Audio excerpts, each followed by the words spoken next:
2024년 5월 19일 베이사이드 장로교회 순모임 교재 제72과 너희는 가만히 있어 내가 하나님 됨을 알지어다. 시편 46편 8절부터 11절 말씀입니다. 와서 여호와의 행적을 볼지어다.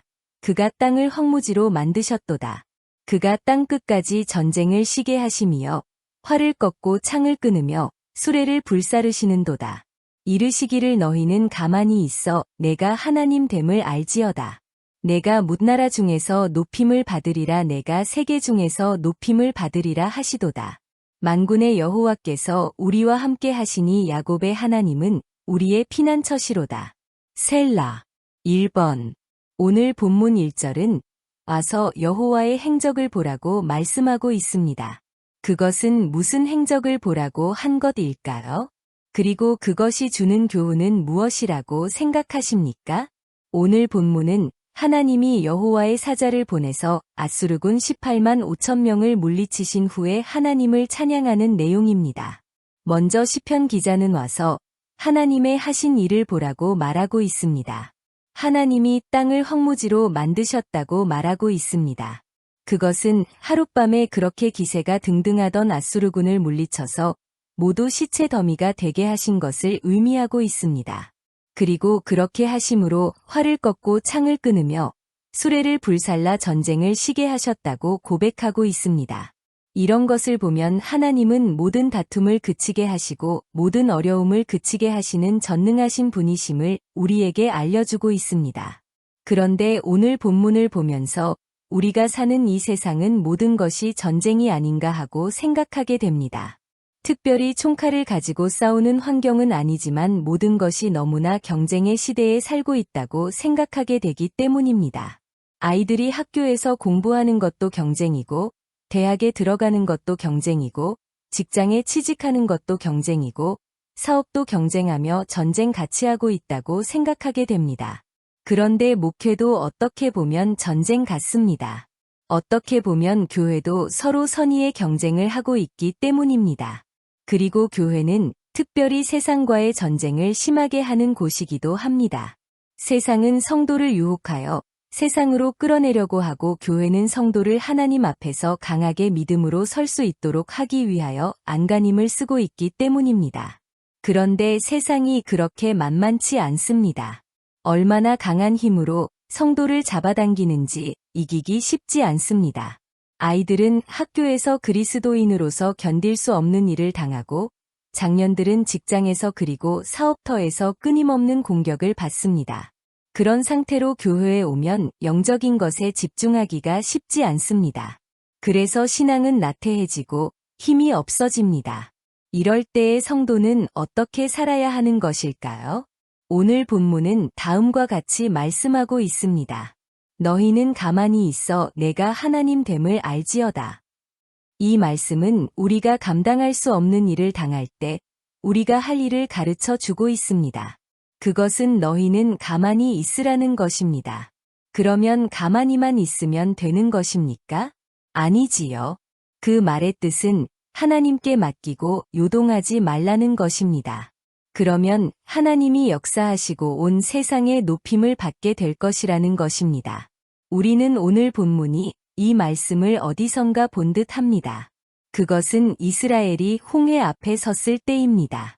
만일 우리가 그때의 상황을 생각하면 오늘의 말씀이 무엇을 의미하는 것이라는 것을 알게 될 것입니다. 출애굽기 14장입니다. 이 말씀의 배경은 바로가 이스라엘 백성을 보낸 후에 들려오는 소식이 있었습니다. 그것은 이스라엘 백성이 애굽을 벗어나 멀리 갔으나 홍해 앞에서 갇히게 된 것입니다. 그 소식을 들은 바로의 마음은 강팍하게 되어 이스라엘 백성의 말을 믿고 들어준 것을 후회하며 저들을 처단하기 위해 군대를 동원하여 따라오게 되었습니다. 이스라엘이 말하기를 자신들은 하나님께 제사를 드리기 위하여 광야로 나가서 제사를 드리겠다고 거짓을 말했기 때문입니다. 그런데 애굽을 벗어나 길을 가다가 홍해라는 바다 앞에서 갇히게 된 것을 알게 된 것입니다. 그래서 거짓을 말한 이스라엘을 처단하기 위하여 달려오게 된 것입니다. 우리는 이러한 것에서 어떻게 하나님은 이스라엘로 거짓말하게 하였을까? 라고 생각하는 분들이 있습니다. 그러나 이것은 사단의 세력과 전쟁하는 것으로서 전쟁에 승리하기 위하여 계략을 쓰는 것은 결코 십계명에 거짓말하지 말라는 말씀에 어긋난 행위가 아닙니다. 그러므로 이스라엘은 거짓말이 탄로가 난 것이 아니라 그들의 계략이 밝혀진 것일 뿐입니다. 이렇게 되니 바로의 군사는 병거 부대와 마병 부대가 급하게 쫓아오니 순식간에 이스라엘 백성 뒤까지 따라온 것입니다. 이렇게 되니 백성들이 놀라며 불평을 터뜨리게 됩니다. 아니 애굽엔 매장지가 없어서 이런 광야로 데리고 와서 우리로 죽게 하냐고 큰 소리로 원망하였습니다. 그러자 모세가 이런 말을 합니다. 출애굽기 14장 13절 그리고 14절 말씀입니다. 모세가 백성에게 이르되 너희는 두려워하지 말고 가만히 서서 여호와께서 오늘 너희를 위하여 행하시는 구원을 보라. 너희가 오늘 본 애굽 사람을 영원히 다시 보지 아니하리라. 여호와께서 너희를 위하여 싸우시리니 너희는 가만히 있을지니라. 이 말씀을 보면 모세가 이스라엘 백성을 향하여 가만히 있으라고 말한 것은 이스라엘 백성이 할 일이 아무것도 없었기 때문입니다. 그리고 불평을 해서는 안 된다는 것입니다.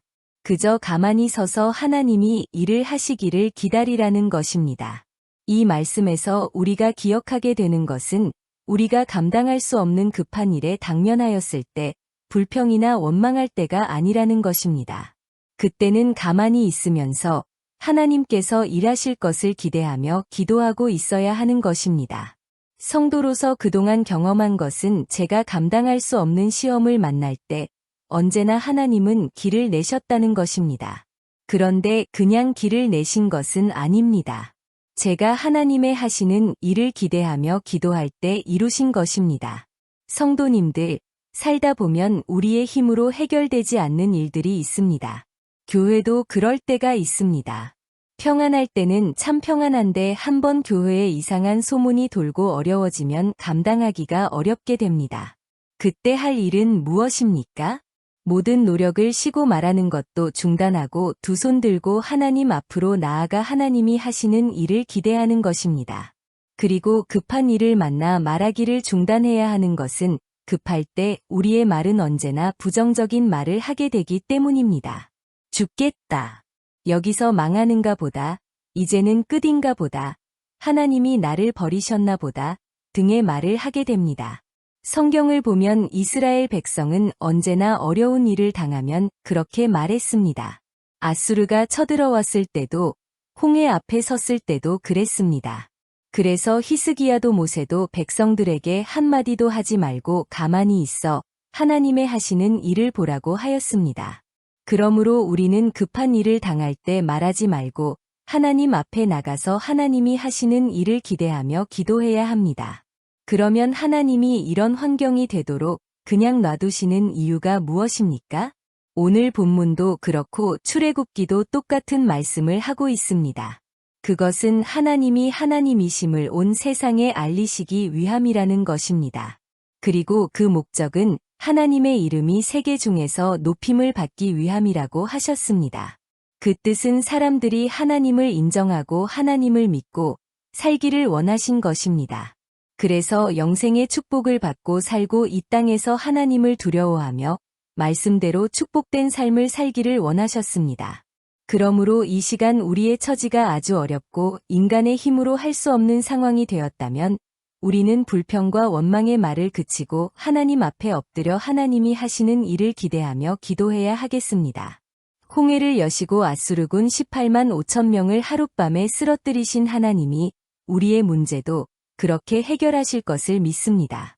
그래서 우리의 일을 통하여 하나님의 이름이 온 세상에 드러나게 되기를 주님의 이름으로 축원합니다. 당신은 급한 일을 당할 때 기도보다는 원망의 말을 한 적은 없습니까? 그러나 기도할 때 오히려 찬양했던 적이 있으면 간증해 봅시다. 2번. 오늘의 말씀을 통하여 새롭게 느낀 점과 결단하는 바를 서로 나누어 봅시다.